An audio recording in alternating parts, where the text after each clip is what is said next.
तो धनबाद नगर निगम के महापौर प्रत्याशी अमित अग्रवाल को चुनाव चिन्ह मिलने के बाद मारवाड़ी समाज ने अपना समर्थन दे दिया है।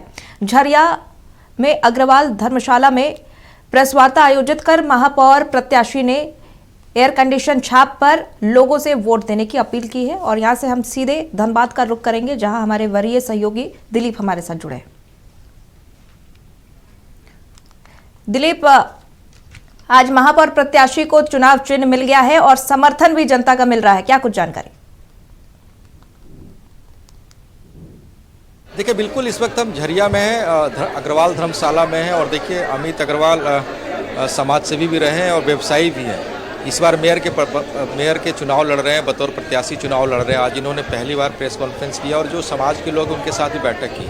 देखिए, कई समीकरण धनबाद में बन रहे हैं। एक तरफ चंद्रशेखर अग्रवाल हैं जो जेएमएम ज्वाइन किए हैं, एक तरफ संजीव अग्रवाल हैं जो बीजेपी के, और उस वक्त उसमें एक अमित अग्रवाल जी हैं जो झरिया से रहते हैं और व्यवसायी। हम इन्हीं से समझेंगे।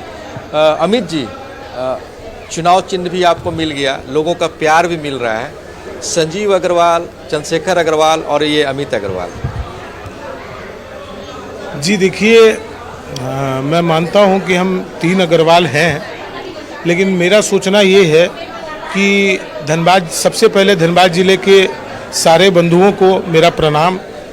और मेरा सोचना ये है कि आप लोग मतदान देने के पहले हम तीनों उम्मीदवारों का 15 साल पुराना इतिहास उठा के देखिए कि धनबाद जिले के लिए आम आदमी के बीच में रह के किसने क्या काम किया है और धनबाद जिले के लोगों को उससे क्या मिला है। अगर आप लोगों को लगता है कि ये तीनों चेहरे में से आम आदमी का चेहरा कोई है जो आप लोगों के बीच का चेहरा हो, आम आदमी का चेहरा हो, क्योंकि धनबाद जिले का एक इतिहास रहा है।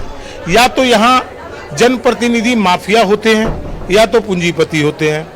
मैं एक छोटा सा व्यापारी हूँ, मेरा झरिया बाजार में एक छोटा सा फर्नीचर का दुकान है, और मैं आज हिम्मत करके मेयर चुनाव में लड़ना के लिए आगे आया हूँ, ये सोच के कि धनबाद जिले की बहुत बुरी स्थिति है और इस स्थिति से धनबाद जिले को उभारना है। तो क्या विजन है, क्या लग रहा है? पहले जो मेयर रहे, एक पहले इंदू देवी भी मेयर रही यहाँ पे, उसके बाद चंद्रशेखर अग्रवाल भी मेयर रहे, तो क्या दिख रहा है आपको कि अमित अग्रवाल उससे बेहतर यहाँ पे? देखिए, अमित अग्रवाल बेहतर नहीं है। मैं ये नहीं कहता कि मैं बेहतर हूँ। मैंने जो काम, मैं 15 साल पीछे से जो काम देखा, इंदू सिंह जी के कार्यकाल में जो काम देखा, उस समय नया नया नगर निगम बना था, बहुत ज़्यादा काम नहीं हुआ। दूसरे टर्म में चंद्रशेखर अग्रवाल जी आए, उनके कार्यकाल में जो काम हुआ, उनका कहना है वो बहुत उपलब्धियां गिनवाते हैं कि मैंने 8 लाइन सड़क बनवाई, 45,000 स्ट्रीट लाइटें लगवाई, सारे शमशान घाटों का जीर्णोद्धार किया। मैं मानता हूं उन्होंने ये सब काम किया है। लेकिन अगर आप किसी जगह के मेयर हैं तो आपका पहला कर्तव्य होता है कि आम जनता को जो परेशानियां हैं उनके बीच में रह के आम जनता की परेशानियों को दूर करें। आज आप मेयर बनते हैं, धनबाद जिले में 55 वार्ड हैं, 55 वार्ड के मतदाताओं के मत से आप मेयर बनते हैं। अगर आप मेयर बनते हैं तो आपके ऊपर विश्वास करके आदमी मत दिए हैं। मेरा कहना यह है कि आज झरिया की जो स्थिति है, विस्थापन की जो स्थिति है, झरिया में गंदगी का जो अंबार है, जो ऑटोमेटिक मशीनें खरीदी गई थी, हाईटेक मशीनें खरीदी गई थी, वो क्या हुआ? उनका क्या कार्य हो रहा है? आज झरिया के 20% लोग टीबी से, बीमारी से ग्रसित हो गए हैं। ओपन कास्ट में जो आज डस्ट उड़ उड़ के लोगों के घर तक, अंदर शरीर के अंदर तक जाके जो शरीर को खराब कर रहा है, लोगों के सोच को खराब कर रहा है। पूरे झरिया से व्यापारी उजड़ चुके हैं। 50% लोग विस्थापन की ओर हैं, तो और कुछ लोगों को बीसीसीएल और आउटसोर्सिंग विस्थापन कर चुकी है।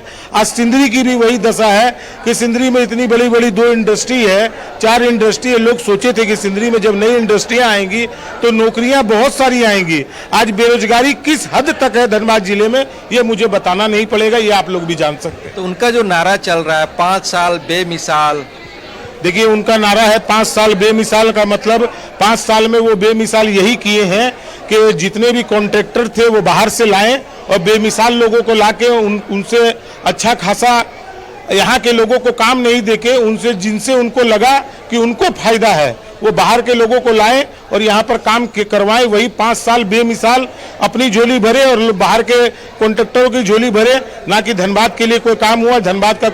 धनबाद का विकास 8 लाइन सड़क और शमशान बनाने से नहीं होगा। बेसिक जो चीजें हैं जिससे आम लोगों को फायदा हो वो कार्य करने से धनबाद का विकास होगा, ना कि सड़क और शमशान बनाने से। आखिरी सवाल है मेरा, अमित अग्रवाल किन मुद्दों को लेकर के जनता के बीच जा रहे हैं? देखिए, मेरा मेन मुद्दा है कि 55 वार्ड में हर 2 वार्ड में एक नगर निगम के खर्च पे सरकारी हॉस्पिटल हो, जो हाईटेक हॉस्पिटल हो, जिसमें रात बिरात अगर किसी को समस्या हो तो वो 2 वार्ड के लोग 24/7 किसी भी समय अपना जाके अपना उपचार करा पाए। दूसरा, हर 2 वार्ड में एक हाई स्कूल हो सरकारी, जो हाईटेक हो। ऐसा स्कूल नहीं हो जिसमें आपको शर्म आए अपने बच्चों को पढ़ाने में।